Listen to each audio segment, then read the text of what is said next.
esta grave crisis de deuda, me llamaron la atención expresiones del doctor Roberto Alemann en un reportaje que le hace el diario La Nación el 31 de marzo del 82. 31 de marzo del 82, es decir, antes del desembarco argentino en Malvinas, donde el doctor Alemann se refería extensamente a lo que era su programa de gobierno que había empezado en diciembre, y señalaba y resaltaba primero su plan de ajuste fiscal violento que tuvo que encarar porque la Argentina tenía que pagar sí o sí.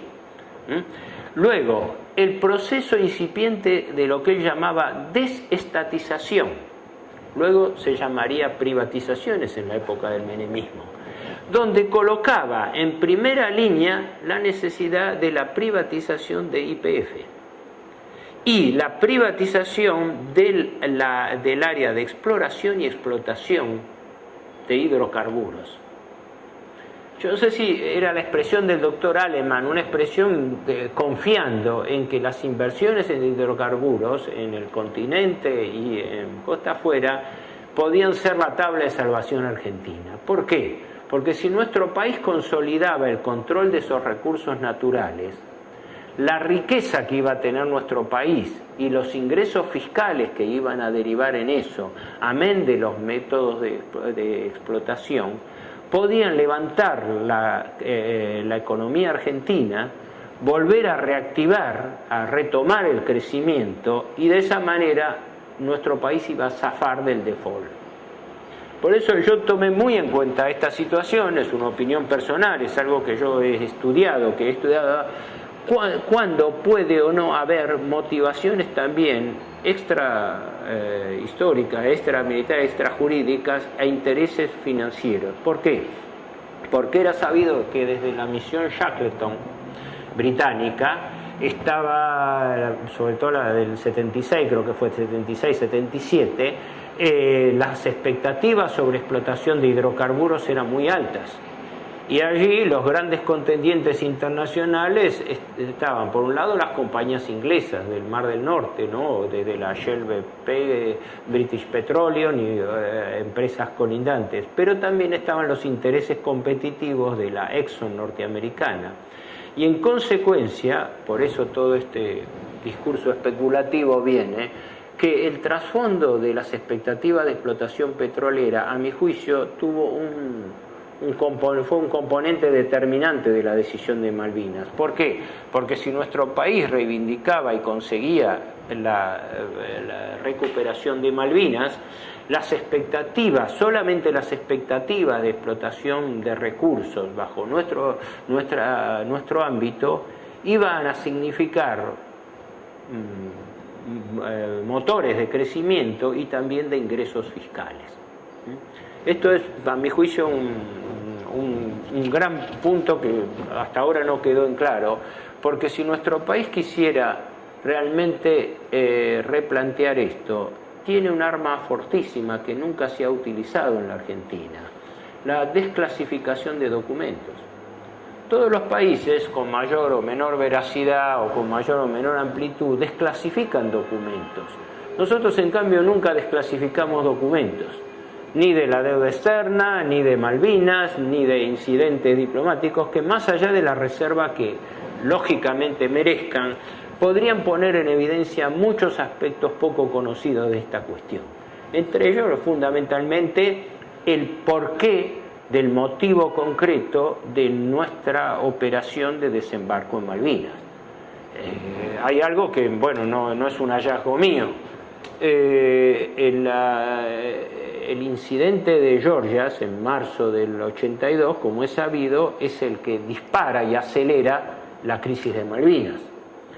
Pero este tema estaba en la palestra por lo menos desde enero de ese año, porque en enero, creo que el 6-7 de enero del año 82, el periodista Jesús Iglesias Rouco escribió 2 o 3 notas en el diario La Prensa creo que era en ocasión de la visita que hicieron dos senadores norteamericanos, Howard Baker y otro, que se entrevistaron con el general Galtieri.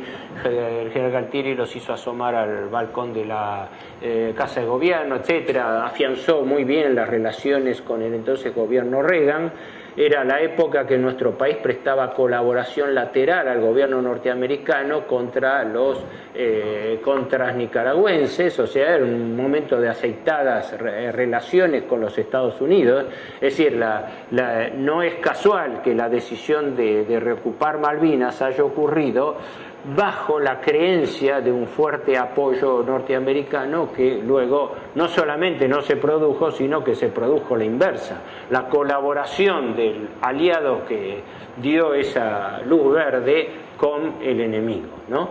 En ese artículo de Iglesias Rocco se decía, creo que textualmente, que si la Argentina tomaba cualquier decisión unilateral con respecto a las Islas Malvinas, se preveía que el panorama internacional lo iba a tolerar y que eso no iba a ser, digamos, impugnado por la comunidad internacional, ¿no? Era algo parecido a lo que decía hasta entrado el conflicto el que era agregado militar argentino en Washington, el general Mallea Gil, que creo que falleció hace poco tiempo. Donde se publicó, me acuerdo en el diario La Nación, se publicó un fragmento de un informe de él, quien, avanzado marzo de ese año, plena crisis de Georgia, insistía en que nuestro país, si tomaba cualquier iniciativa en Malvinas, eso no iba a traer consecuencias porque se contaba algo así como con la benevolencia norteamericana. Ese fue el gran error de apreciación que, a mi juicio, fue la falsa luz verde que provino, si no del gobierno, de determinados sectores del gobierno norteamericano, y que hizo que la decisión histórica y legítima de reivindicación de las islas, sin embargo, llevase a una trampa, porque nuestro país encaró el desembarco en Malvinas bajo por lo menos 2 o 3 falsos supuestos. El primero y principal era que no podía venir una flota británica por la distancia y la necesidad de la línea de abastecimiento, que significaba más de 8.000 millas marinas, 12.700, 13.000 kilómetros de distancia. Con lo cual, si bien nuestro país no estaba en condiciones de oponer una batalla naval a Gran Bretaña, pero se contaba con que Gran Bretaña no pudiese movilizar la flota en ese momento. Pero eso conllevaba una falta de atención increíble, que era que gran parte de la flota británica ese mismo año iba al desguace. De allí lo que se sospecha con fundamento, que el gobierno de Margaret Thatcher manipuló información justamente para dejar que la Argentina se entusiasmase en una reivindicación, para que luego, entrando en esa trampa, eso le iba a servir, como le sirvió, para salvar el desguace de la flota. Gran parte, una tercera parte de la flota, creo que incluso los 2 mismos portaaviones que vinieron acá, el Invencible y el otro, los 2 portaaviones iban a ir al desguace. Entonces, el episodio de Malvinas le dio argumento, le dio excusa a Gran Bretaña para salvar el desguace de la flota. No nos olvidemos que esto en el mundo anglosajón es moneda corriente. El famoso ejemplo paradigmático de Pearl Harbor y otros más, que fueron medidas que, aún conociendo por anticipado las intenciones argentinas, se dejaron madurar para luego utilizarse como elemento en su contra.